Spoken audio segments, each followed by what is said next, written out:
है हम आप सब लोग श्रवणार्थ बैठे हैं। कल हम लोगों ने भागवत जी का महात्म श्रवण किया और उस महात्म में हमने श्रवण किया कि भक्ति ज्ञान वैराग्य की पुष्टता के लिए भक्ति ज्ञान, आप लोगों को आवाज आ रही है ना हमारी? भक्ति ज्ञान वैराग्य की पुष्टता के लिए श्रीमद् भागवत की कथा और उसी भागवत की कथा से ज्ञान वैराग्य दोनों पुष्ट हुए।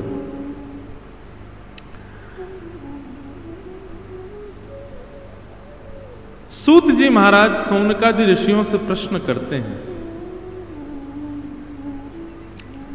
कौन कौन से पाप करने वाले लोग भागवत की कथा सुनने से पवित्र होते हैं?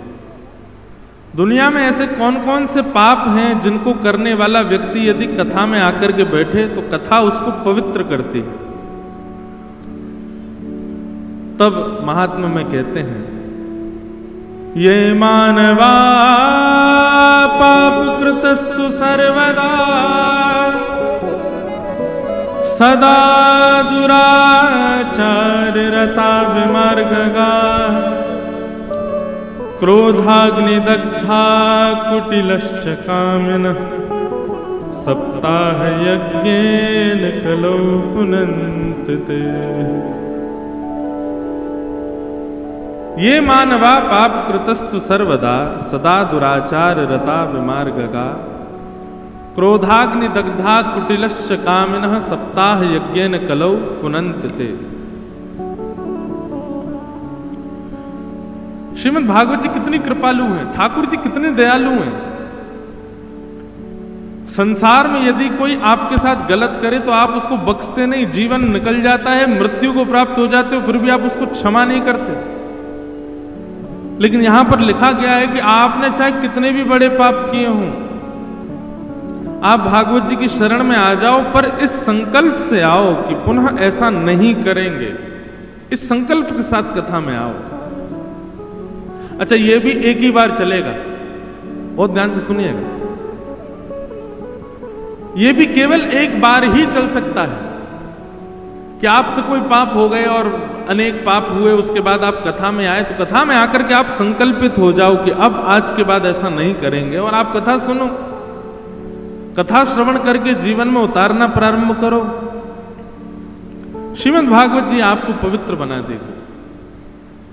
लेकिन यदि कथा श्रवण के पश्चात आपने पुनश्च कोई पाप किया, यहां एक तो आपने संकल्पबद्ध होकर के कथा सुनी कि हम पाप नहीं करेंगे, आप हमको पवित्र करो, आपने कथा सुनी और कथा सुन के आप पवित्र हो गए, लेकिन उसके बाद यदि आपने पाप किया या वो दूषित कृत्य किया जो आप पहले से करते आए हैं, तो श्रीमद् भागवत जी उसका तो दंड देंगी ही देंगी, पूर्व में जो किया है वह भी पुनः प्रकट कर देंगे। पूर्व के पाप जो नष्ट हुए हैं वो पुनश्च प्रकट हो जाएंगे।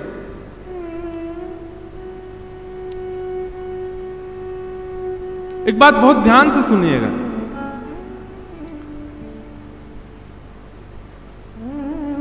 व्यक्ति जब आध्यात्मिक हो जाता है, व्यक्ति जब भक्ति के पथ का पथिक हो जाता है,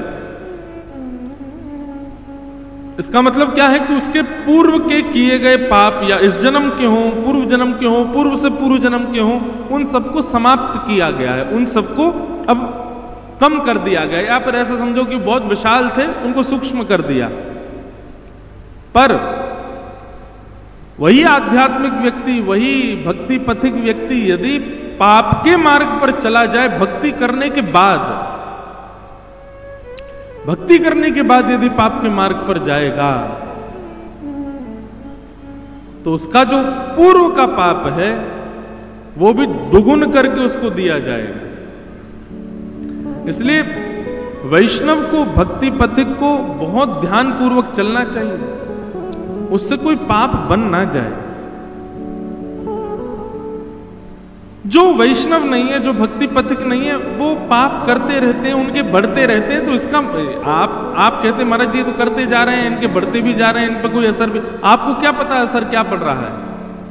ये जितनी योनियां दिखाई देती हैं, चींटी हो, कॉकरोच हो, ये सब वही लोग हैं जो पाप करते गए और कभी पुण्य, कभी भक्ति पथ को अपनाया नहीं, कभी भक्ति मार्ग को अपनाया नहीं, उसके बाद वो यही बन जाते हैं।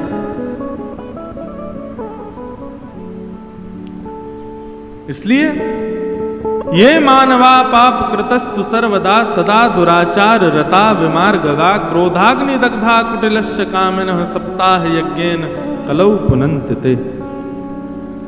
कथा एक प्रकार की गंगा है। जिस प्रकार आप हरिद्वार में जाकर के गंगा में गोते लगाते हैं, पाप मुक्त होते हैं, वैसे ही यहां पर भी होता है। ये भी पाप मुक्त करती है। इन्हीं में ही ठीक कर दो थोड़ा सा बस, वो बहुत रफ है, थोड़ा सा ठीक कर दो बस।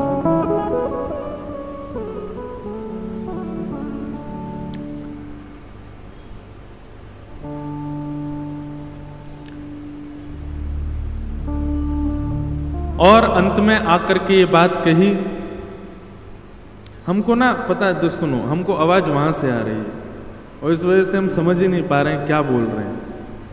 बस इतना कर दीजिए। अब बिल्कुल ही रफ हो गया, थोड़ा नहीं ठीक करो। मेरे को माइक ठीक नहीं हो, घबराहट सी होती है, फिर मैं क्या बोलूं, सब भूल जाता हूं।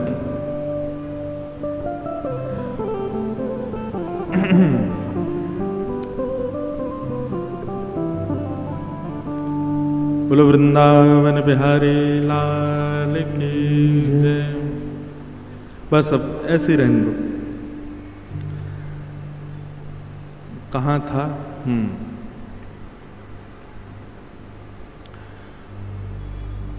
श्रीमद् भागवत, ये ठाकुर जी ने कृपा करके हमको प्रदान की है।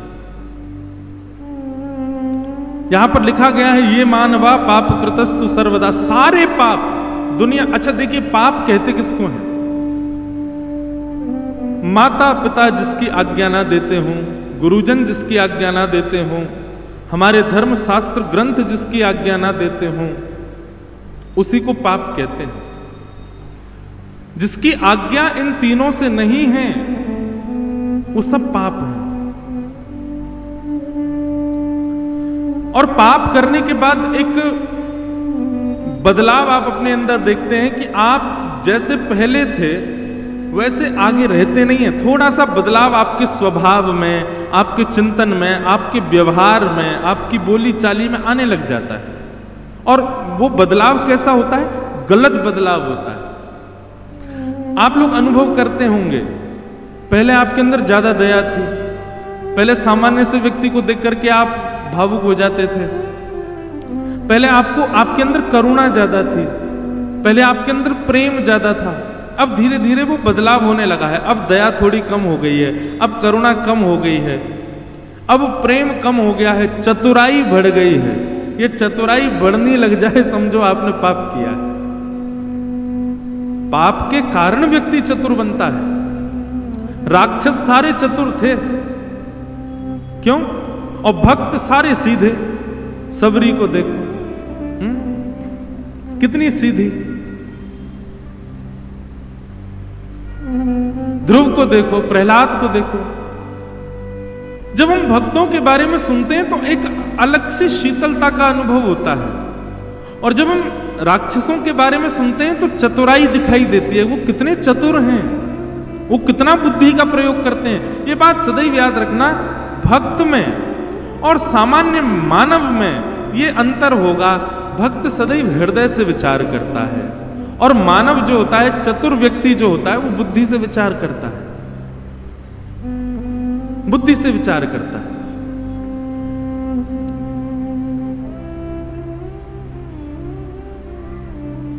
तो जब दिखे कि आप चतुर होने लग गए हो तो समझ जाना कि भाई अब छेड़ो नहीं, वो जैसा है वैसे ही रहने देना। दिखने लगे कि आप चतुर बन रहे हो तो समझो कि ये पाप का कारण। ये मानवा पाप कृतस्तु सर्वदा सदा दुराचार रता विमार्गगा। यहां पर लिखा है दुराचरण करने वाला व्यक्ति पापी होता है। कोई व्यक्ति गलत करता है और उसकी देखा देखी आप करने लग जाओ, उससे ज्यादा पाप आपको लगेगा। कोई गलत खाता है, कोई गलत पीता है, जिस प्रकार सिनेमा में दिखाने वाले जो एक्टर्स होते हैं वो कुछ भी करें और वही देख करके आपके मन में भाव मैं भी ऐसा ही करूंगा, उसको पाप नहीं लगेगा, आपको ज्यादा पाप लगेगा। आप क्यों प्रभावित हुए उससे? किसी गलत को देख करके प्रभावित होकर के आप करने लग जाओगे तो आपको दुगना पाप लगेगा। दुराचरा, यहां पर लिखा हुआ है सदा दुराचार रता। दुराचार रता मतलब दुराचरण करने वाला। और विमार्गगा, दूसरा पाप का कारण बताया विमार्ग। विमार्ग मतलब सही मार्ग को छोड़ करके, सही रास्ते को छोड़ करके, सही स्थान को छोड़ करके गलत मार्ग, गलत रास्ता, गलत स्थान को चुनता हो, ऐसे व्यक्ति को भी पाप लगता है। सही चल रहा था जीवन, सब कुछ व्यवस्थित था, पिता माता परदादा दादा आदि उन्होंने सब कुछ व्यवस्थित किया था, पर नहीं, दूषित मार्ग अपना लिया, गलत मार्ग अपना लिया, पाप लगता है। विमार्गगा। तीसरा बताया क्रोधाग्नि दग्धा, भयंकर क्रोध जिसको आता है। अच्छा एक बात बताएं, शास्त्र आज्ञा करते हैं भयंकर क्रोध कामी पुरुष का लक्षण है। जिसके अंदर बहुत क्रोध है, और क्रोध भी कैसा? क्रोध भी दो प्रकार का होता है। एक क्रोध तो होता है वो किसी के सुधार के लिए आप कर रहे हो, जैसे कि मां करती है, गुरु करता है, पिता करता है, हमारे आचार्य करते हैं, वो उनका क्रोध कैसा होता है? वो सुधार के लिए है। किसी को सुधार के लिए किया गया क्रोध, किसी को समझाने के लिए किया गया क्रोध, किसी को बताने के लिए, संभालने के लिए किया गया क्रोध, उसमें दोष नहीं है। क्रोध किस लिए? मेरे साथ ऐसा कैसे कर दिया, ये क्रोध। इसने मेरी बात मानी क्यों नहीं, ये क्रोध। वो मुझसे अच्छा कैसे हो गया, ये क्रोध। ये सब पाप जन्य है। और पाप जन्य क्रोध जब बहुत ज्यादा आपके चित्त में आ जाता है ना, तो ये बात का लक्षण आप समझ लीजिए। शास्त्र क्या करते हैं कि व्यक्ति अपने क्रोध करके अपनी पहचान बता देता है कि मैं कामी भी हूं, क्योंकि कामी को ही क्रोध आता है। बहुत ध्यान से सुनिए सब लोग, इधर देखो, आपको तो हमारी आवाज आ रही है ना। देखो श्रोता को कैसे बैठना चाहिए कथा में। जैसे वक्ता कथा सुनाता है वैसे श्रोता को सुनना चाहिए, ध्यान पूर्वक, उन्हीं की ओर देखता हुआ, एक आसन में बैठ करके पूरा ध्यान केंद्रित करके।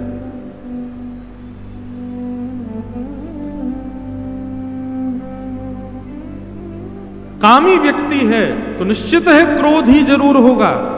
और यदि क्रोध का दर्शन करा रहा है, क्षमा कीजिएगा, किसी विद्वान पुरुष के सामने अगर आप क्रोध करते हैं ना, तो वो व्यक्ति समझ जाता है कि निश्चित कामी भी है। और जब आपका काम दिखता है तो काम का स्रोत है लोभ, इसका मतलब आप लोभी भी हो।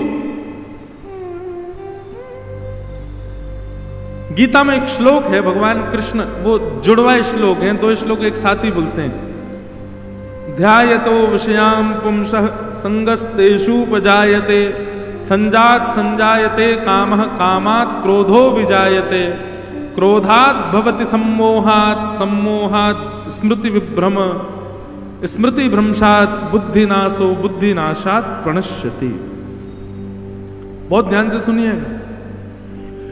अर्जुन कहता है मानव का पतन कब होता है गोविंद? भगवान कहते हैं, अर्जुन ध्यान से सुनना,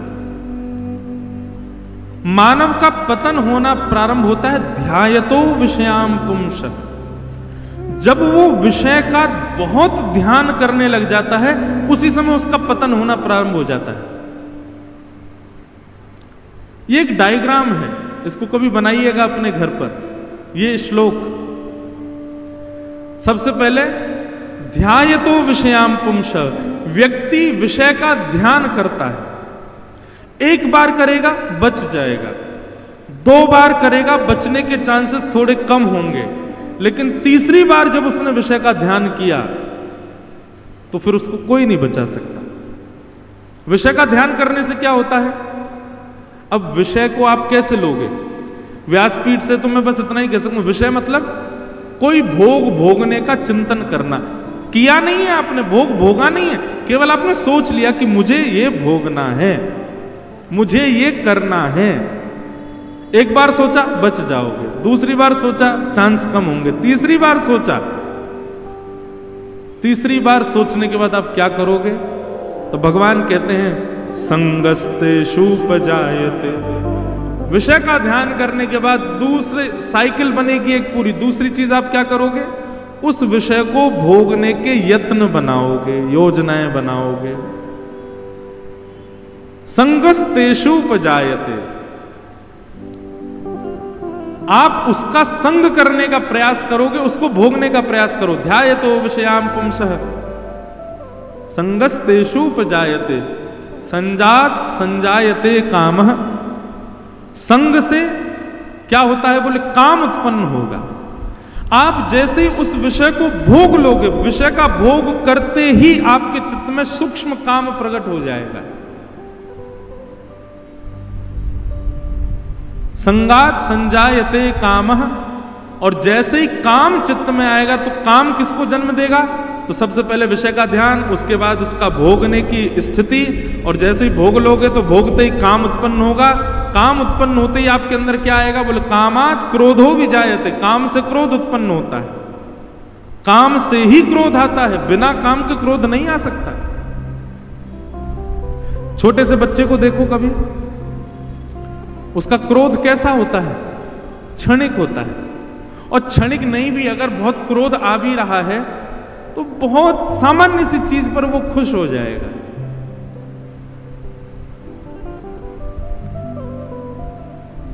कामात क्रोधो विजायते, जो क्रोध किसी भी प्रकार से कम ना होता हो, बना रहता हो, समझ लेना वो काम से ही प्रकट हुआ है। कामात क्रोधो विजायते, और क्रोधात भवति सम्मोह। क्रोध के बाद क्या आएगा? बोले सम्मोह, आपका मोह प्रकट हो जाएगा किसी के प्रति। मोह कैसा? अगर वो वस्तु आपके पास नहीं तो आप जीवित ही नहीं रह सकते, ऐसी स्थिति हो जाएगी।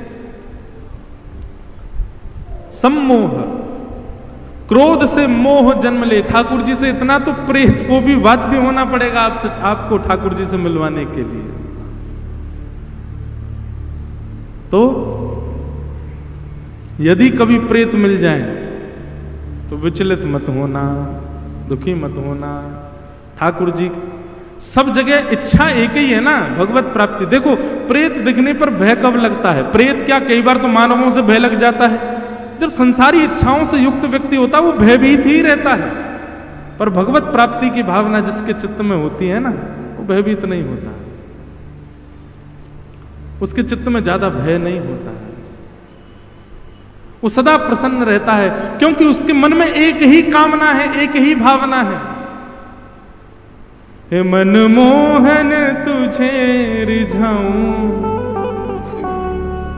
चाहे गुरु कृपा से रिझाऊं, चाहे भगवत कृपा से रिझाऊं, चाहे सेवा करके रिझाऊं, चाहे तप करके रिझाऊं, चाहे व्रत करके रिझाऊं, उसकी एक ही कामना है कि मैं श्याम सुंदर को रिझाऊं बस।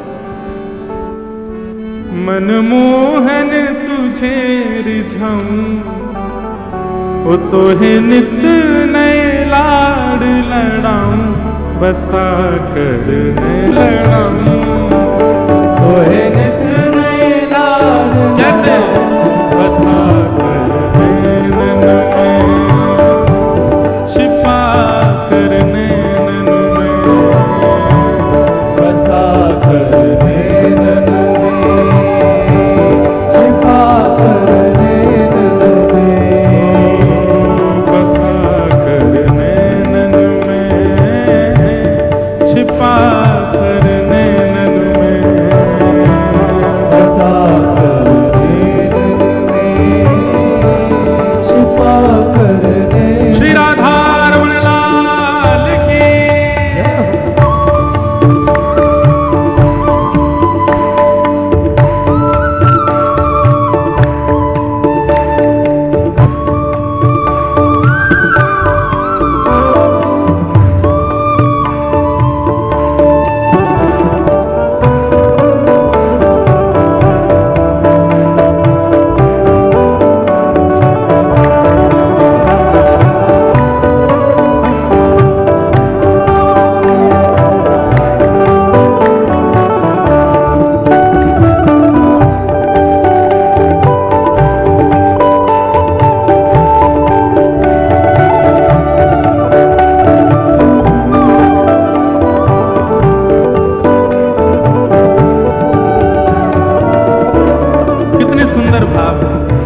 ठाकुर जी, हम आपकी सेवा करें, चाहे जैसे भी करें।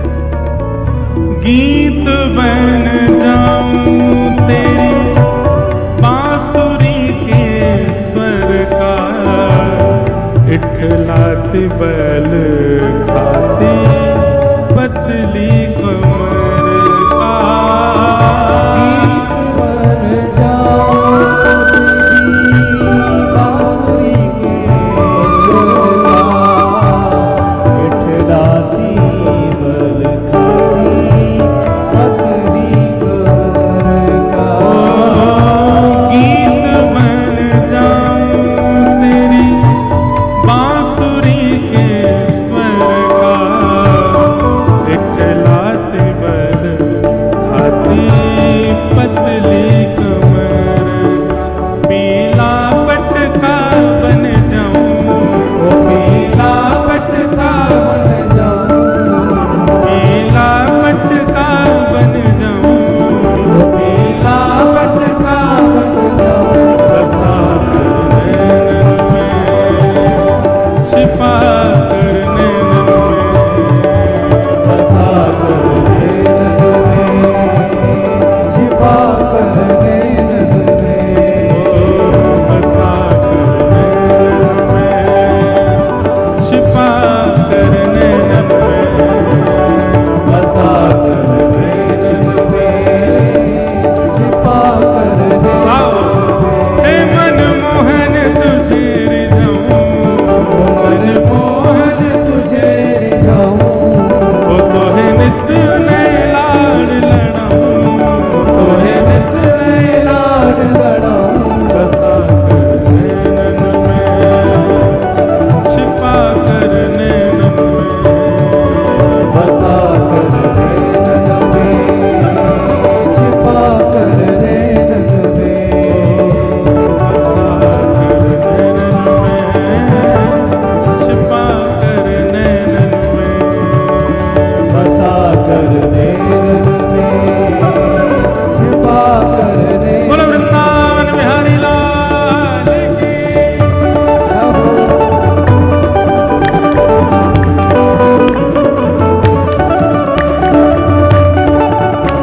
राधिका किशोरी संग रमण तुम्हारा, मुझको दिखा दो कभी ऐसा नजारा। राधिका किशोरी संग रमण तिहारा, मुझको दिखा दो कभी ऐसा नजारा। हे श्याम सुंदर, हमारी कोई और इच्छा नहीं है, बस एक ही इच्छा है कि आप श्यामाजू के साथ एक बार युगल रूप में हमको दर्शन दे दो। बस एक बार श्यामाजू के साथ आप हमको दिख जाओ, एक क्षण के लिए दिख जाओ बस। इसके अतिरिक्त हमारी और कोई कामना नहीं है। राधिका किशोरी संग रमण तुम्हारा, मुझको दिखा दो कभी ऐसा नजारा। राधिका किशोरी संग रमण तिहारा, मुझको दिखा दो कभी ऐसा। और फिर चाहे मैं मर जाऊं, फिर चाहे मैं मर जाऊं, फिर चाहे मैं मर जाऊं, फिर चाहे मैं मर जाऊं। बसा कर नैनन में, छिपा कर नैनन में। बसा कर नैनन में, छिपा कर नैनन में। ओ बसा कर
श्री राधा रमण लाल की जय। तो जिसके चित्त में वास्तविक ठाकुर जी से मिलने की कामना है, वो प्रेत को भी नहीं छोड़ेगा, वो प्रेत से भी यही पूछेगा ठाकुर जी कैसे मिलेंगे। और संसार की कामनाओं से युक्त व्यक्ति तो सामान्य मानव से भी डर जाएगा, तो प्रेत से क्यों नहीं डरेगा। हमारे महाराष्ट्र के श्री नामदेव जी महाराज, उनके सामने भी प्रेत आया था और प्रेत बार बार रूप बदलने लगा। नामदेव जी महाराज ने तो ठाकुर जी कहकर के उनको प्रणाम कर लिया, बोले कि आप प्रेत नहीं हो, आप ठाकुर जी हो। प्रेत में से पंडरीनाथ भगवान प्रकट हो गए, प्रकट होकर बोले भले आदमी, प्रेत में भी मुझको देख रहा है तू। नामदेव जी कहते हैं आप प्रेत में नहीं हो, आप प्रेत में भी तो विराजमान हो, आप सब जगह विराजमान हो नाथ। और मुझे तो ऐसा लगा इतने सारे रूप बदलने की और इतने बड़े छोटे होने की सामर्थ्य ये तो हमारे ठाकुर जी में, प्रेत में थोड़े ही है। व्यक्ति के पास जो भी सामर्थ्य है वो सामर्थ्य तो ठाकुर जी से ही है ना। प्रेत के पास भी जो सामर्थ्य है अंतर ध्यान होने की, बड़ा हो जाने की, छोटे हो जाने की, ये भी ठाकुर जी की है। ऐसी भावना। तो धुंधुकारी प्रेत बन गया और प्रेत जैसे ही बना महाराज गोकर्ण जी महाराज सोचने लगे अब इसको कैसे मुक्त किया जाए प्रेत योनि से। तब सूर्य नारायण से प्रार्थना की, तब सूर्य नारायण ने उनको आज्ञा की कि आप श्रीमद् भागवत की कथा करो, क्योंकि गया श्राद्ध के बाद, पिंडदान आदि करने के बाद, अन्य अन्य साधन करने के बाद भी जो प्रेत योनि से मुक्त नहीं होता, ऐसे भयावह प्रेत योनि में ग्रसित व्यक्ति भी भागवत की कथा से मुक्त हो जाता है। हमें आपको नहीं पता, पर इस क्षेत्र में कथा हो रही है, यहां ना जाने कितनी दिव्य चेतनाएं घूम रही होंगी और वो दिव्य चेतनाएं यहां कथा सुनकर के यहां से मुक्त होती होंगी। और केवल इतना ही नहीं, आप लोग यहां से कथा सुनकर के जाते हैं, कथा आपके चित्त में, मस्तिष्क में, मन में, आपके तन पर वो कथा भी रमी हुई है। जैसे ही आप बाहर निकलते हैं तो वायु आपका स्पर्श करती है, वो वायु में भी कोई कोई छोटे छोटे अणु, छोटे छोटे जीव होंगे जो प्रेत योनि में बंधे, वो सब मुक्त हो जाते हैं। एक कथा एक नगर में होती है, कम से कम करोड़ों का उद्धार होता है एक कथा से। ऐसी श्रीमद् भागवत की कथा है। सोचो, आपका स्पर्श करने मात्र से वायु में विद्यमान प्रेतात्मा मुक्त हो जाएगी। आप लोग तो यहां बैठ के कथा सुन रहे हो, आप तो श्रवण कर रहे हो और उसके बाद जीवन में उतार रहे हो, तो आपका कल्याण नहीं होगा। बहुत बड़े भाग्य की बात है कथा सुनने में मन लगना। सबका नहीं लगता है, पर किसी का लग रहा है तो इस पर बहुत बड़ी कृपा है ठाकुर जी की उसके ऊपर कि भाग्यो दैन बहुजन्म समर्जितेन सत्संगमं चलवते पुरुषो यदा वै अज्ञान हेतु कृत मोह मदांधकार नाशं विधाय तदोदयते विवेक। इस प्रकार कथा सुनकर के धुंधुकारी अपनी प्रेत योनि से मुक्त हुआ। बोलो भक्तवत्सल भगवान की।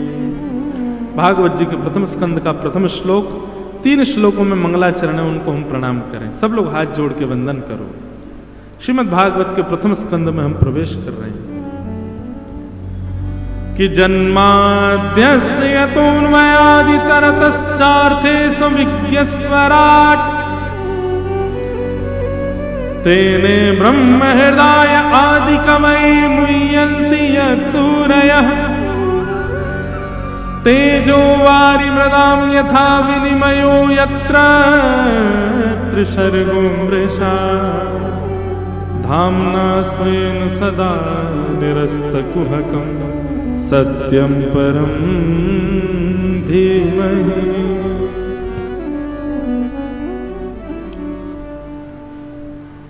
श्रीमद् भागवत जी का प्रथम श्लोक। मैं कथाओं में कहा करता हूं भागवत जी का प्रारंभ जन्म शब्द से होता है। हमारा प्रारंभ भी जन्म शब्द से होता है। तो जब जन्म से दोनों का प्रारंभ हुआ तो फिर अंत, इसका मतलब क्या, हमारी डेस्टिनेशन क्या है? हरिम परम,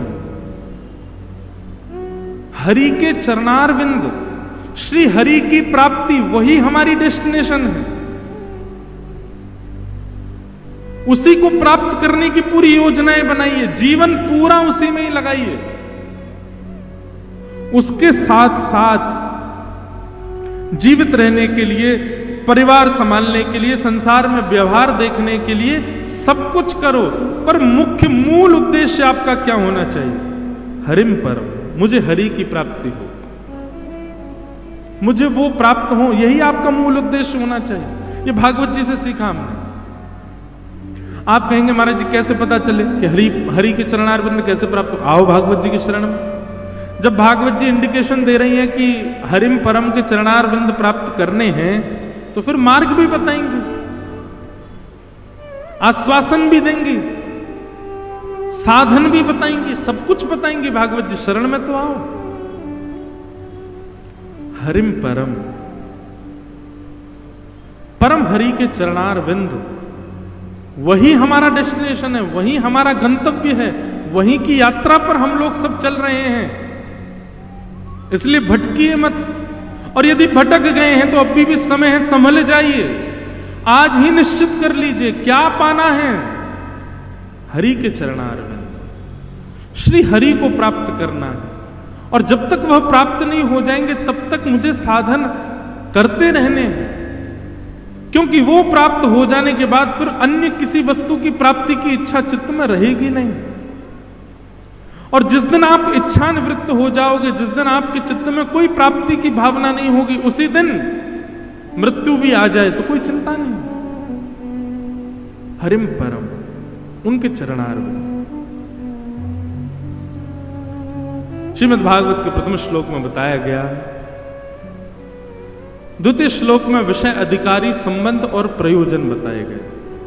सबसे पहली बात, भागवत का विषय। चार बातें बहुत ध्यान से सुनिएगा। भागवत का विषय क्या है? तो धर्म प्रोजित केतवोत्र परमो निर्मत्सराणाम सताम वैद्यम वास्तवमत्र वस्तु सेवदम तापत्रयोन्मूलनम श्रीमद्भागवते महामुनि कृते किंबा परेश्वर सद्यो हृदयवरोध्यतेऽत्र कृतभिः शुश्रूषुभिः। धर्म किसे कहते हैं? अपने परिवार के लिए जो आप कर रहे हैं, अपने लिए जो आप कर रहे हैं, इस संसार में रहने के लिए, मान प्रतिष्ठा यश वैभव प्राप्ति के लिए जो सत्कर्म आप कर रहे हैं, वो सब धर्म कहलाते हैं। ये सब धर्म के अंदर, आप व्यापार करते हो, ये धर्म है। आप जॉब करते हो, वो धर्म है। आप बिजनेस करते हैं, वो धर्म है। आप अपने लिए जो कुछ भी कर रहे हो इस संसार में, सतपूर्वक, निष्ठापूर्वक, बिना किसी घपलेबाजी के, वो सब धर्म है। पर परम धर्म क्या है? इस संसार के लिए जो जो आपने किया, इस संसार में शुद्धता, पवित्रता आपके जीवन में बनी रहे, उसके लिए जो आपने किया वो धर्म है। पर इस संसार से निवृत्त होने के बाद भगवत प्राप्ति के लिए जो आप करते हो वो परम धर्म है, वो परम धर्म है। बताइए, कथा आप सुन रहे हैं, ये धर्म है कि परम धर्म है? क्या है? परम धर्म। क्यों? क्योंकि यहां आप ऐसी कोई क्रिया नहीं कर रहे जिससे आपका संसार सुधरेगा। हाँ, वो बात अलग है, बीच बीच में हम वो बातें भी बताते हैं जिससे जीवन में भी कैसे सुधरा जाए, वो बताया जाए। पर मूलतः श्रीमद् भागवत का विषय संसार सुधारने का नहीं है, परलोक सुधारने का है, और वही परम धर्म कहलाता है। जब आप आत्म कल्याण की भावना रखते हैं, अपने आत्मा को कल्याण के मार्ग पर ले जाने के लिए क्रियाएं करने लगते हैं, उसी को परम धर्म कहते हैं। और श्रीमद् भागवत की कथा सुनने से परम धर्म करने की इच्छाएं प्रकट होती, और ज्यादा परम धर्म के प्रति भाव प्रकट होता है। परम धर्म। दूसरी बात, भागवत का अधिकारी कौन है? तो कहते हैं निर्मत्सराणाम सताम। जिस व्यक्ति के जीवन में मात्सर्य दोष नहीं है, भागवत का अधिकारी वही है।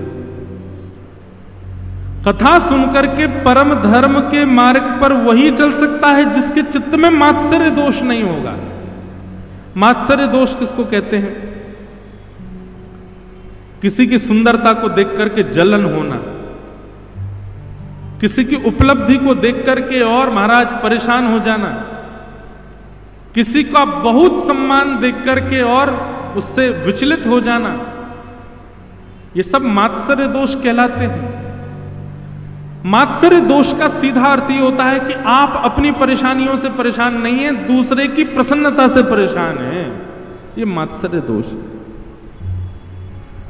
क्षमा कीजिएगा बंधुओं, आप कितना भी जप कर लो, कितना भी नियम कर लो, कितना भी तप कर लो, व्रत कर लो, अनुष्ठान कर लो, लेकिन मात्सर्य दोष यदि आपके चित्त में बना हुआ है, आप मात्सर्य दोष से निवृत्त नहीं हो पाए हो, तो अभी समझना कि ठाकुर जी आपसे कोसों किलोमीटरों दूर हैं, मिलने की अभी कोई दूर दूर तक गुंजाइश नहीं है। मात्सर्य व्यक्ति हरिप्रिय नहीं हो सकता, ठाकुर जी का प्रिय नहीं हो सकता। इसलिए सबसे पहले किस पर काम करना है? मात्सर्य दोष को निकालो। कामी, क्रोध, लोभ, मोह, ईर्ष्या, द्वेष, इन सब के सिम्टम्स हैं जो हमको बाहर दिखने लगते हैं। जैसे कोविड के सिम्टम्स थे खांसी होना, जुकाम, ऐसे ही अत्यंत संसारी व्यक्ति का लक्षण, अत्यंत संसारजन्य व्यक्ति का लक्षण, उसके सिम्टम्स सबसे पहला यही दिखाई देता है कि वो मात्सर्य दोष से युक्त होता है। उसके अंदर ईर्ष्या की भावना बहुत ज्यादा होती है। ब्रजवासियों के घर की मधुकरी मांग करके खावे, जैसे ही मांगने के लिए जाएगा तो मांगने के लिए आगे हाथ बढ़ाते ही वो दीन हो जाएगा, दीन होते ही मात्सर्य दोष खत्म होगा। व्यक्ति के अंदर मात्सर्य कब होता है? जब वो दीन नहीं बनता, जब वो सरल नहीं बनता, जब वो सहज नहीं होता, जब वो झुकना नहीं जानता, तब मात्सर्य दोष आता है। और श्रीमद् भागवत का अधिकारी नहीं है वो जिसके अंदर मात्सर्य दोष। मैं तो कथाओं में कहा करता हूं, एक प्रैक्टिकल किया करो। आपको किसको देख करके ईर्ष्या होती है, आज उसका नाम लिखो कथा के बाद, और नाम लिख करके उसको अपने पॉकेट में रखो। और रोज कथा सुनने आते हैं तो जो जो सामान लेके आते हो, जरूरी पानी की बोतल, छतरी आदि जो भी लेके आते, उसके संग वो पर्चा और लेके आया करो, ईर्ष्या मुझे जिससे उसका नाम संग में लेके आओ। कथा सुनो 7 दिन पूरी, और 7 दिन बाद उसी व्यक्ति से मिलने जाइएगा। यदि वो व्यक्ति पहले से ज्यादा बढ़िया लग रहा हो, आपको उसको देख करके ऐसी भावना आ जाए, बोले देख है तो ये दुष्ट, पर आज अच्छा लग रहा है तो इसके अंदर कमियां, पर ये आज पता नहीं क्यों मुझे प्रिय लग रहा है। अगर ईर्ष्या जिस व्यक्ति के प्रति है वह भी प्रिय लगने लग गया हो, तो समझो आपको कथा ने स्वीकार किया है, उसके प्रति भी दोष भाव नष्ट हो जाए। भैया सब बातों की एक बात, दोष बुद्धि जब तक आपके चित्त में है तब तक ये समझ लीजिए राक्षसत्व है आपके अंदर। आप दोष देखना जानते हैं सबके अंदर कमियां देखना जानते हैं। देखिए देवताओं में और राक्षसों में अंतर क्या है?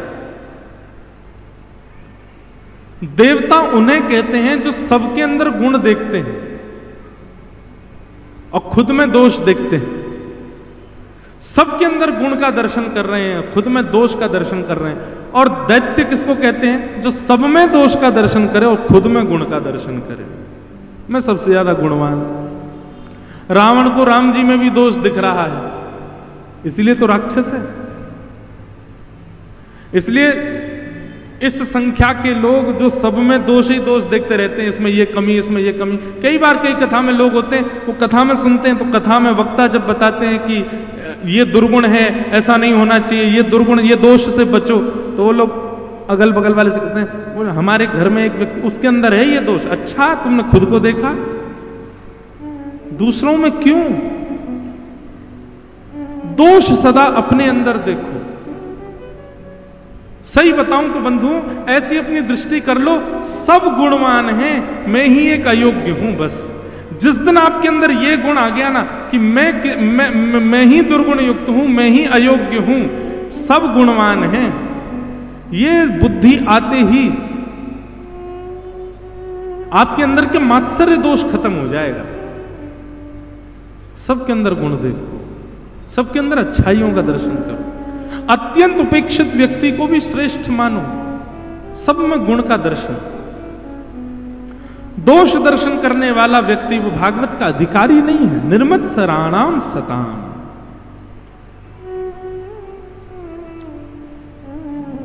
वैद्यम वास्तवमत्र वस्तु शिवदम तापत्रयोन्मूलनम। वैद्यम वास्तवमत्र वस्तु शिवदम। श्रीमद् भागवत की कथा क्या करती है?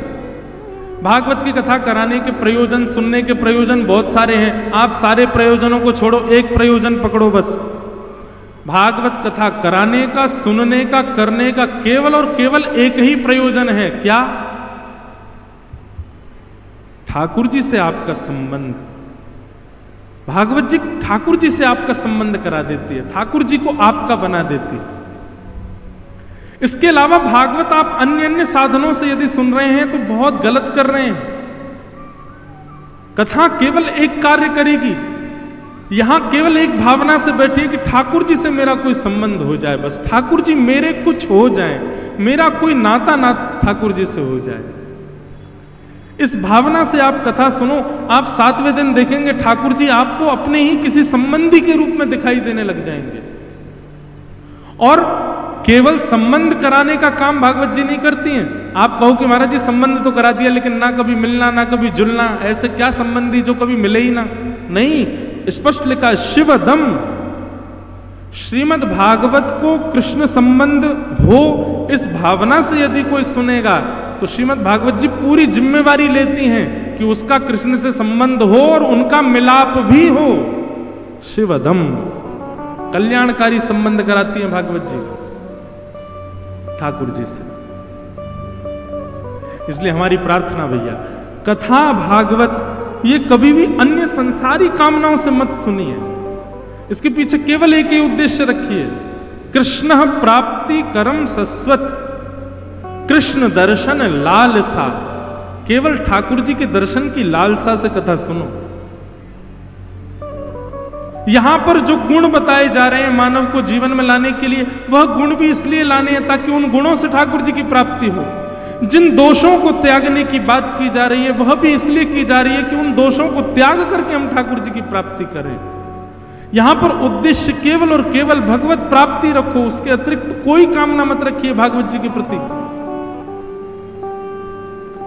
आपका व्यापार अच्छा चलने लग जाए इसलिए कथा करा रहे हैं तो आप गलत कर रहे हो।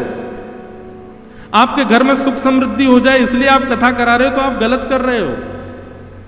आप अपने पूर्वजों की शांति, पितरों की शांति के लिए कथा करा रहे हो, उससे होती ही है, केवल उसी प्रयोजन से कथा नहीं करानी चाहिए।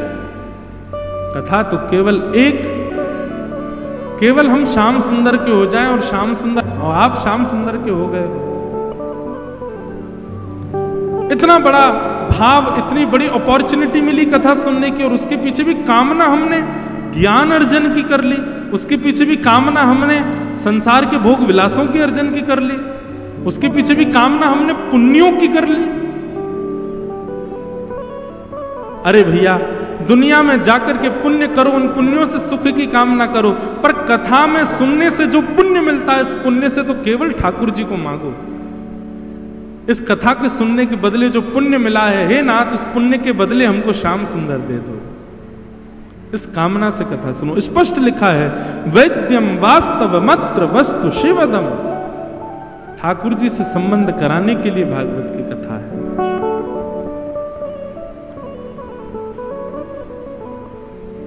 मीराबाई वो बाल्यकाल में कथा ही तो सुनती थी। जोशी जी मीराबाई के मेड़ता में जाते थे और नृत्य जाकर के कथा सुनाते थे। एक दिन छोटी सी मीराबाई और जैसे व्यासपीठ से उतर रहे थे जोशी जी, तुरंत जाकर के मीराबाई उनसे कहती हैं, बोले जोशी जी मुझे एक प्रश्न करना है। जोशी जी बोले करो, क्या प्रश्न है तुम्हारा? तब मीराबाई कहती हैं, बोले आप जिनकी कथा सुनाते हो, आप जिनके मधुर भाव सुनाते हो, आप जिन कृष्ण की लीला कहते हो, आप जिनके बारे में बता रहे थे वो मटकी से ऐसे माखन चुरा के खा जाते हैं, वो ऐसे गोपियों के घर घर जाते हैं, वो ऐसी यशोदा मैया की गोदी में सो जाते हैं, वो नक पर गिरिराज जी उठा लेते हैं, ये श्याम सुंदर हमको कब मिलेंगे? जोशी जी अपने किसी कार्य में व्यस्त थे, लेकिन छोटी सी मीरा के मुख से जब ये सुना कि जिन कृष्ण की आप लीला सुना रहे हो वो हमें कब मिलेंगे, ये भाव सुनते ही जोशी जी के नेत्र सजल हो गए। मैंने दुनिया में कथाएं की हैं, बड़े बड़े लोगों ने मेरी कथाएं सुनी हैं, दुनिया के लोगों ने अनेक प्रश्न किए हैं, पर एक नन्ही सी बालिका से इस प्रश्न की अपेक्षा तो नहीं थी मुझे। उस दिन जोशी जी ने मीराबाई के सिर पर हाथ फेर करके कहा, बोले जरूर मिलेंगे, एक दिन जरूर मिलेंगे मीरा, बस प्रतीक्षा कर। हमारे पूर्वाचार्य कहते हैं, एक वक्ता ने व्यासपीठ पर बैठ करके मीरा के सिर पर हाथ फेरते हुए कहा था जरूर मिलेंगे। उसी की बात को सत्य करने के लिए मीराबाई को गिरधर गोपाल प्राप्त हुए। आप इस कामना से कथा सुनो ना कि हमको श्याम सुंदर मिले। मीराबाई का एक पद मुझे बहुत प्रिय लगता है, कब मिले पिया मोरा गोविंद, कब मिले पिया मोरा, पिया मोरा,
दर्शन लालसा।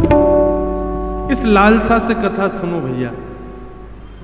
कथा के पीछे और कोई उद्देश्य मत रखो, केवल श्याम सुंदर हमें प्राप्त हो।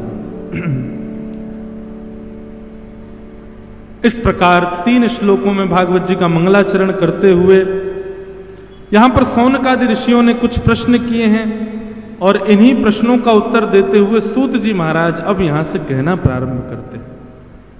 सबई पुंसाम परो धर्मो यतो भक्ते रुक्षजे अहैतुक्य प्रतिहता ययात्मा संप्रषेदति। बंधुओं, हर प्राणी का परम धर्म एक ही है क्या? जो परम धर्म की हम चर्चा कर रहे थे, हमारा परम धर्म क्या है? हर प्राणी का परम धर्म एक ही है, अदोक्षज भगवान से अहेतुकी भक्ति करना। अहेतुकी भक्ति किसको कहते हैं? अहेतुकी भक्ति कहते हैं न विच्छिन्न होने वाली भक्ति।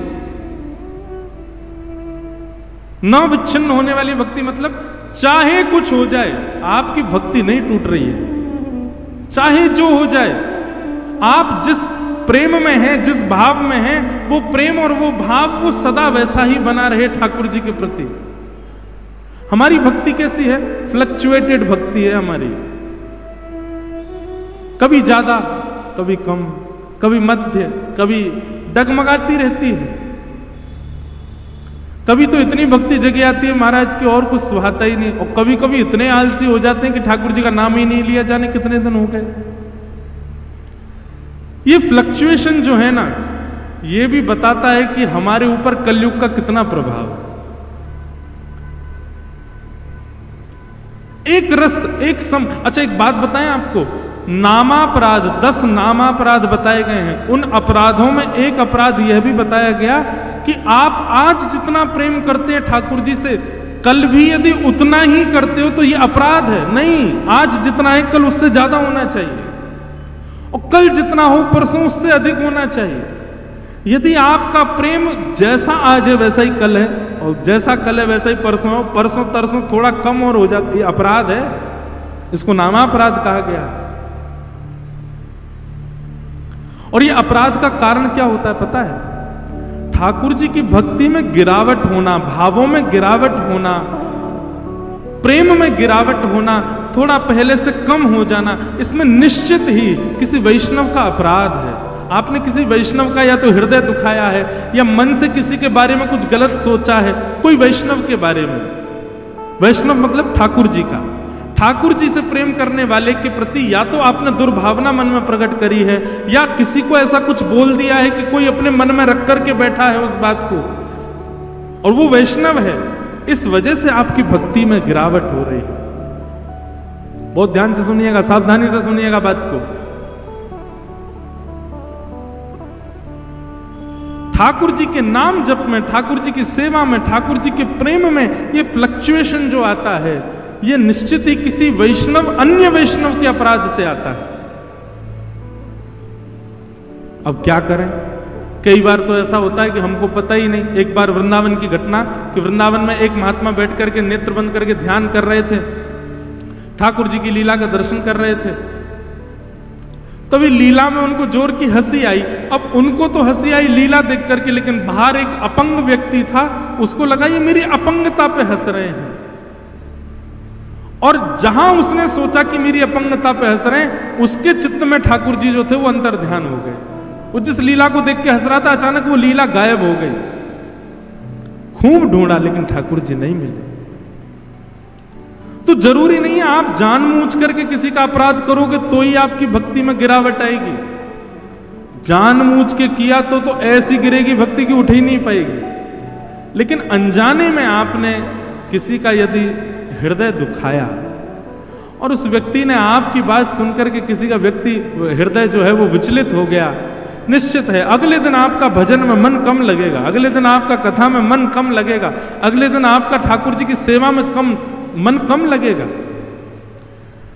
आप कहेंगे तो फिर इससे बचने का उपाय क्या है? आपको तो पता नहीं है किसने आपकी बात को बुरा मान लिया है, तो फिर इसका एक ही उपाय है, ज्यादा से ज्यादा जितने हो सके और कम से कम नहीं तो 100 वैष्णवों से क्षमा मांगो। इसको कहते हैं दंड उत्सव। क्या कहते हैं? ये दंड उत्सव है। वैष्णवों का जब आप अपराध कर देते हैं तो आपको दंड उत्सव करना पड़ेगा। और दंड उत्सव का मतलब क्या होता है? उसमें जिस प्रकार नाम की हम लोग अखंड नाम संकीर्तन उत्सव करते हैं, बोले अखंड चलेगा नाम उत्सव, ऐसे ही जाप उत्सव करते हैं। 1 लाख 2 लाख 3 लाख 5 लाख जाप उत्सव, ऐसे एक क्रम बना लीजिए। कम से कम 100 से कम नहीं होने चाहिए। 100 200 500 1000 2000 हाथ में वो गिनती वाला रखो, और जिस वैष्णव को देखो, चाहे वो परिचित हो अपरिचित हो, उससे क्षमा मांगो, मुझे क्षमा कर दीजिए। सामने वाला कहेगा भाई तुम क्षमा क्यों मांग रहे, तुमने कोई अपराध नहीं, फिर भी मुझे क्षमा कर दीजिए। सब लोग नेक नेक आगे खिसक आओ, नेक नेक आगे आ जाओ। तो हाँ, हमने बोल दिया सब आ जाएंगे, आप विराज जाओ, इनको भैया को बैठा दो, विराज जाओ, हमने बोल दिया, आ जाओ भैया सब आगे आ जाओ, नेक नेक।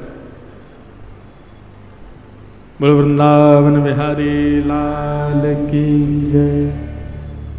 तो क्षमा मांगो, और आप विश्वास मानिए आप 100 का आंकड़ा पूरा नहीं कर पाओगे। 25-30 क्षमा जैसे ही मांगी नहीं कि आपका भाव फिर से उफान भरने लगेगा, फिर से उसी स्थिति में पहुंच जाएगा, फिर से आप उतना ही प्रेम करने लग जाओगे। ठाकुर जी से प्रेम करने के लिए भैया वैष्णवों के चरणों में झुकना बहुत जरूरी है। ठाकुर जी के चरणों में मत झुको, ठाकुर जी से मत कहो आपसे मेरा प्रेम हो जाए, कभी नहीं होगा। उनसे प्रेम बढ़े आपका, उसके लिए तो वैष्णवों के चरणों में प्रणाम करो। और वैष्णव भी, कई लोग वैष्णवों में भी भेद मानते हैं, ये श्रेष्ठ है इन्हीं को प्रणाम करो। नहीं, जिसके मस्तिष्क पर तिलक दिखाई दे जाए, कंठे में गले में कंठी माला दिखाई दे जाए, हाथ में माला झोली दिखाई दे जाए, वो किसी भी एंगल से यदि वैष्णव दिख गया हो, जाओ तुरंत मुझे क्षमा कर दो। आज ही करना, कथा के बाद एक दूसरे से क्षमा मांग लेना, भाई मुझे क्षमा कर दो। कितना अच्छा लगे हैं, सबसे क्षमा मांगो। और क्षमा मांगी है तो इसका मतलब वो व्यक्ति पूजनीय है आपका, कल अपराध मत कर देना उसका। सबसे क्षमा मांगो, और आज ही आप एक दूसरे से क्षमा मांग करके रात में जप करने बैठना, देखना आपको जप में ठाकुर जी का अनुभव होगा। आज ही करके देखो, कल तक की प्रतीक्षा क्यों, इतनी लंबी प्रतीक्षा क्यों करो? अभी मत मांगो, क्षमा कथा पूरी होने दो। कई माताएं अगल बगल क्षमा करते, कथा पूरी होने के बाद करो। और ये क्षमा बनावटी नहीं होनी चाहिए, हृदय से मांगो। मुझसे कोई अपराध बन गया हो तो क्षमा करो। राह चलते हुए सबको क्षमा मांगो। 1 सप्ताह करीब क्षमा उत्सव में ही रहो, सबसे क्षमा मांगो बस। इसी क्षमा से हमारी किशोरी जी इतनी दयालु हैं, इतनी, उनको इतना भाव आ जाएगा आपके प्रति, बताओ इसका कितना अपराध नहीं, फिर भी क्षमा मांग रहा है सबसे। किशोरी जी अनुग्रह करेंगी आपकी दीनता पर प्रसन्न होकर के, और ऐसा प्रेम संचार करेंगे हृदय में कि आप देखेंगे कि कुछ ही दिनों में ही वो प्रेम जो ठाकुर जी के प्रति आपका कम था या सम था, वो उफान भर रहा है, वो और तीव्र हो रहा है, वो और दृढ़ हो रहा है। इसलिए इस नियम का पालन करना प्रारंभ करो, क्षमा मांगो। और बंधुओं, यदि जानबूझ करके किसी का अपराध किया है तो फिर बाकायदा टिकट निकलवाओ वृंदावन की, वृंदावन जाओ, स्टेशन से ही शुरू हो जाना, टीटी से ही सबसे पहले क्षमा मांगना, वो क्षमा कर दो। बाहर निकलते ही ऑटो वाले को क्षमा कर दो, भैया बिहारी जी छोड़ दो, मुझे क्षमा कर दो। आपको लोग, अच्छा देखो ये करने के लिए भी जिगरा चाहिए। सबसे क्षमा मांगने के लिए भी आपके अंदर कितनी दीनता होनी चाहिए। कई लोग तो शर्म के मारे ही नहीं मांगेंगे, अरे राम राम मैं क्षमा मांगू, मैंने ऐसा थोड़ी कुछ किया। जानबूझ के यदि किसी का अपराध बने तो वृंदावन जाओ, वृंदावन जाकर के वहां के वैष्णवों से, धाम में निवास करने वाले वैष्णवों से क्षमा मांगो। और इतना ही नहीं, इतने में काम नहीं चलेगा। 10, 11, 21, 51 या फिर 101 वैष्णव ब्रजवासियों को भंडारा कराओ, भोजन पवाओ, उनको प्रसाद पवाओ। और प्रसाद नहीं पवा सकते तो दुकान से जाकर के कुछ डब्बे ले लो, जाकर के उनको बांटे आओ, उनको अन्नदान भी करो। अन्नदान करो और फिर क्षमा दान मांगो। ये 2 क्रिया करने से तब आपके ऊपर अनुग्रह होगा।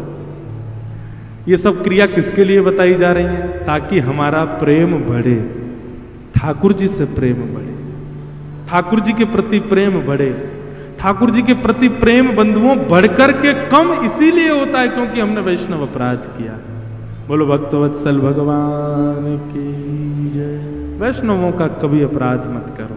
वैष्णवों, चाहे वैष्णव कैसा भी है, वो बिल्कुल नाम नहीं जपता, केवल भेषधारी है, केवल भेष पहन करके घूमता है, तो भी उसका सम्मान करो क्योंकि वो वैष्णव है। इस प्रकार अपना जीवन कर लीजिए।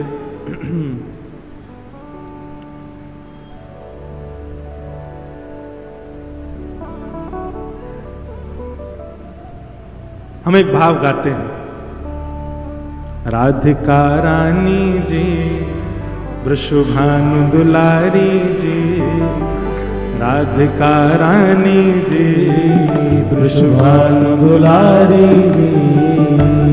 ओ सुन लो अर्ज हमारी, हमारी रहूं ब्रज रज को पास, पासी रहूं ब्रज रज को पासी, पासी रहूं ब्रज रज को पास, पासी रहूं ब्रज करताल बजा के गाओ।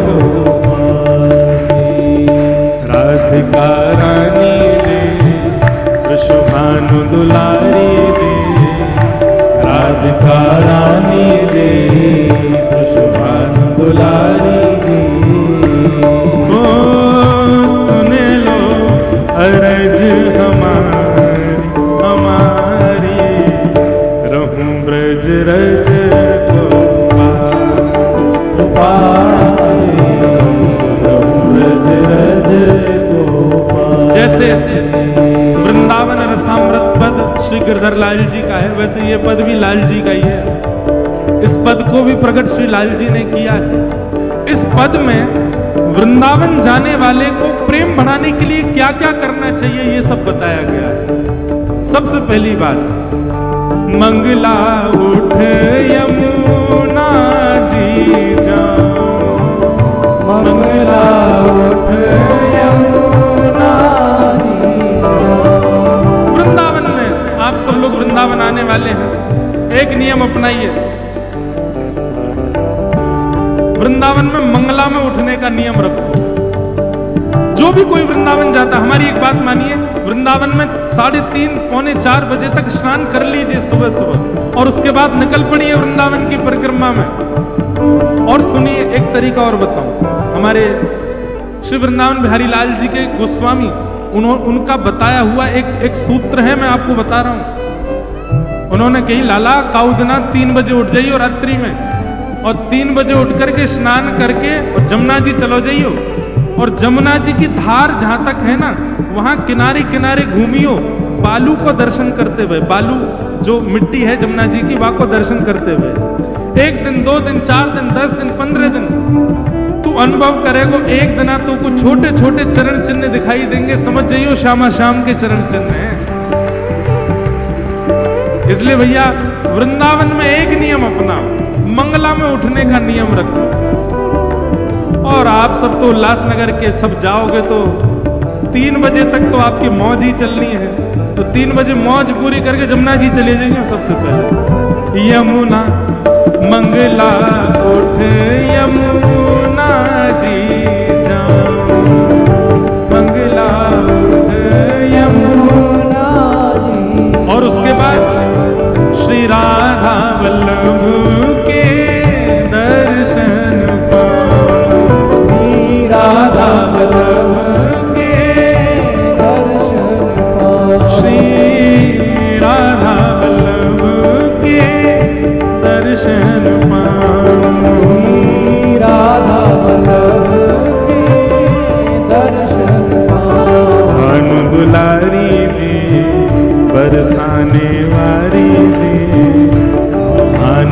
दुलारी जी बरसाने वाली जी।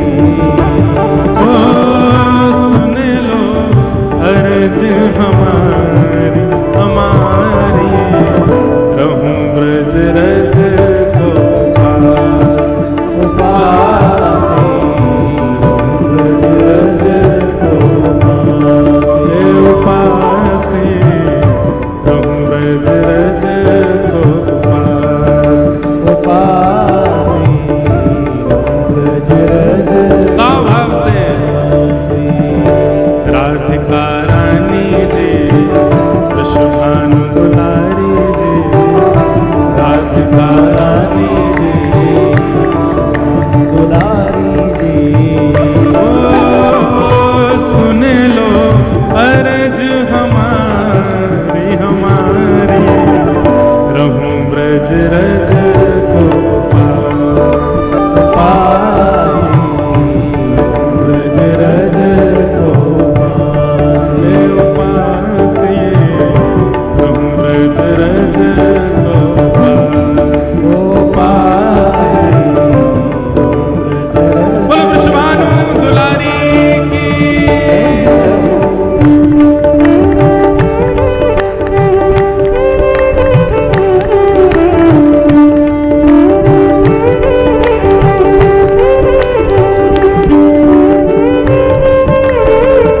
बोलो विश्वभानु के जमाई की।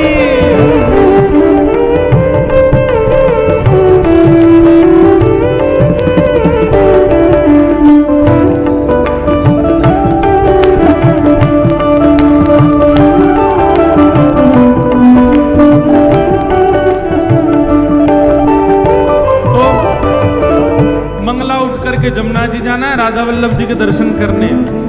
उसके बाद कुछ प्रसादी पानी है। तो प्रसादी कहाँ पानी है? ब्रजवासिन के मधुकरी पाँव, ब्रजवासिन के मधुकरी पाँव। हे ब्रजवासिन के मधुकरी पाँव, ब्रजवासिन के फिर श्री राधा रमण के नेह लगाओ, राधा रमण संग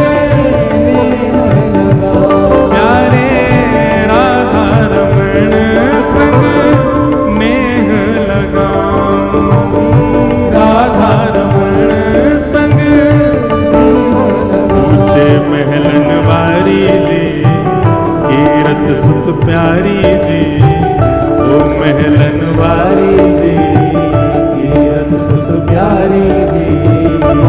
ओ सुन लो अर्ज हमारी हमारी, रहूं ब्रज रज को पास।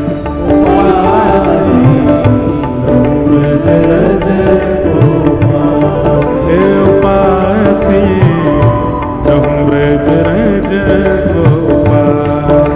उपासी ब्रज रज को गाँव भाव से राधिका रानी जी विश्वभानु दुलारी जी, राधिका रानी जी विश्वभानु दुलारी जी।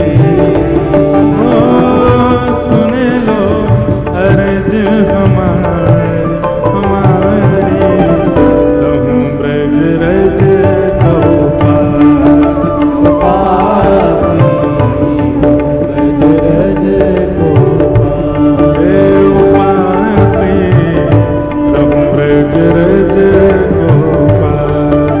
उपासी ब्रज रज को पासी। अब मंगला भी हो गई, भोग भी हो गए, राधा वल्लभ जी और राधारमण जी के दर्शन भी हो गए।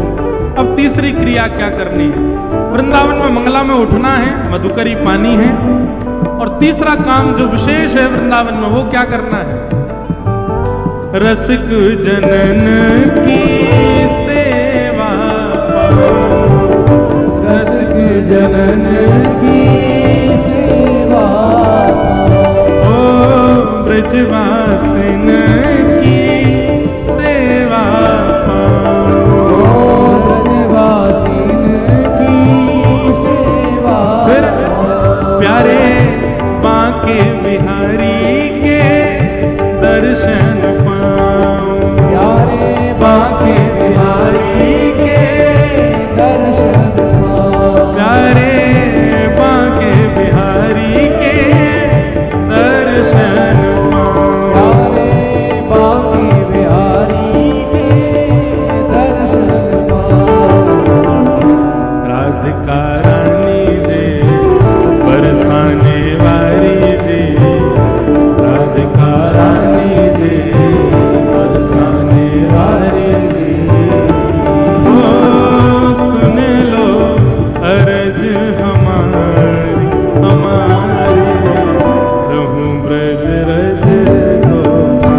सामने मंगला हो गई, मधुकरी पाली और फिर रसिक जनों की, ब्रजवासियों की सेवा कर ली।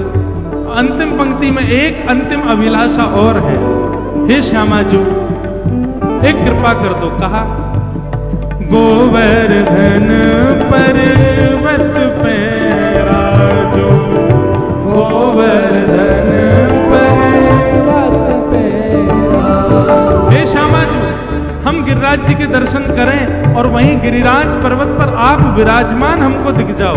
गोवर्धन पर्वत पे राजो, गोवर्धन पर्वत पे पर अकेली मत आना है श्यामा जी, आप अकेली गिरिराज जी पर मत आना। तो प्यारे गिरधर लाल संग दर्श करा दो, गिरधर लाल संग दर्श करा।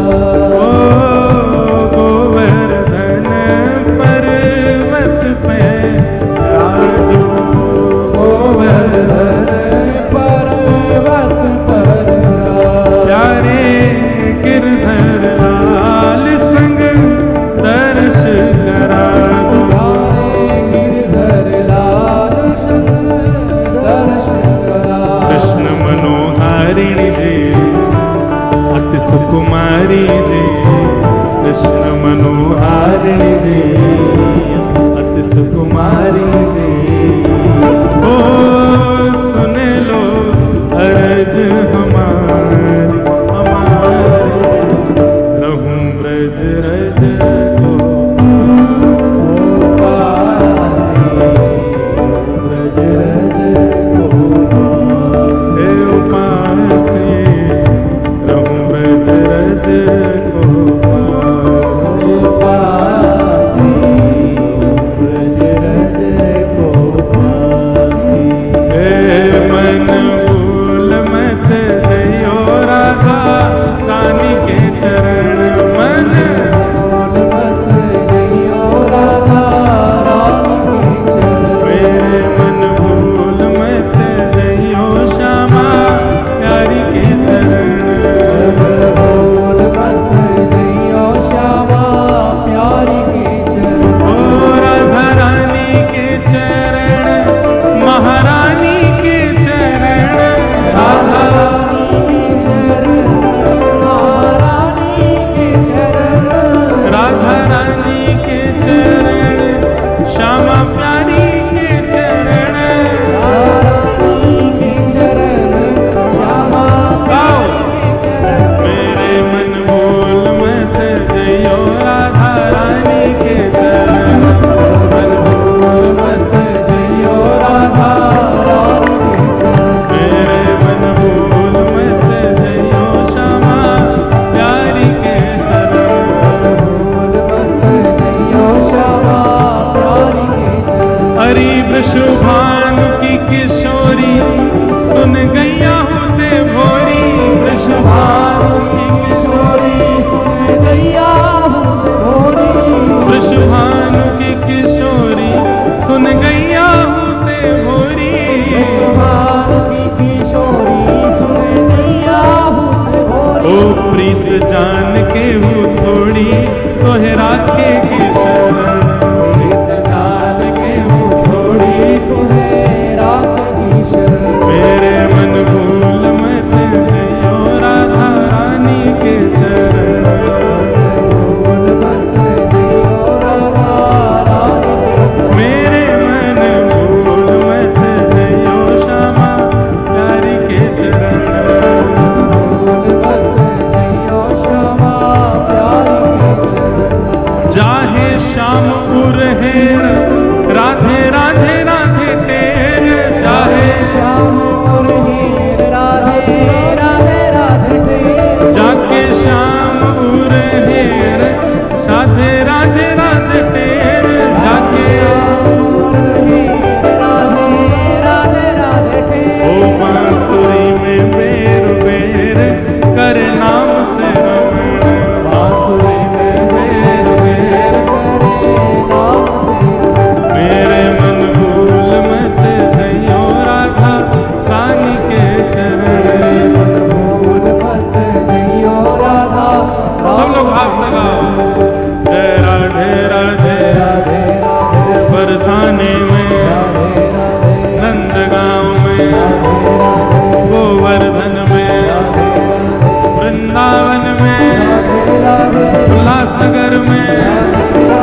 तो न विच्छिन्न होने, आप लोग खड़े हो गए, सब बैठ जाओ, अभी तो कथा करनी हमको, 1-2 घंटा और चलेगी, बैठो। न विच्छिन्न होने वाली भक्ति, न टूटने वाली भक्ति, वो केवल एक भाव से हो सकती है, जब आपसे कोई वैष्णव अपराध ना बना हो, और वैष्णव अपराध बन गया हो तो उसका केवल एक ही उपाय है, उसका एक ही उपाय है। उपाय क्या है? केवल वैष्णव सेवा करो, वैष्णव क्षमा मांगो। और वैष्णव क्षमा जब आप मांगते हो तब किशोरी जी आप पर दया करती हो। किशोरी जी जब दया करती हैं तो फिर प्रेम बढ़ता नहीं, प्रेम की फिर सुनामी आती है हृदय में, किशोरी जी जब कृपा करती हैं। तो भैया ऐसे भाव हैं। आज के सत्र को हम तो आनंद ले रहे थे, आज के सत्र को यहीं विश्राम दे रहे हैं।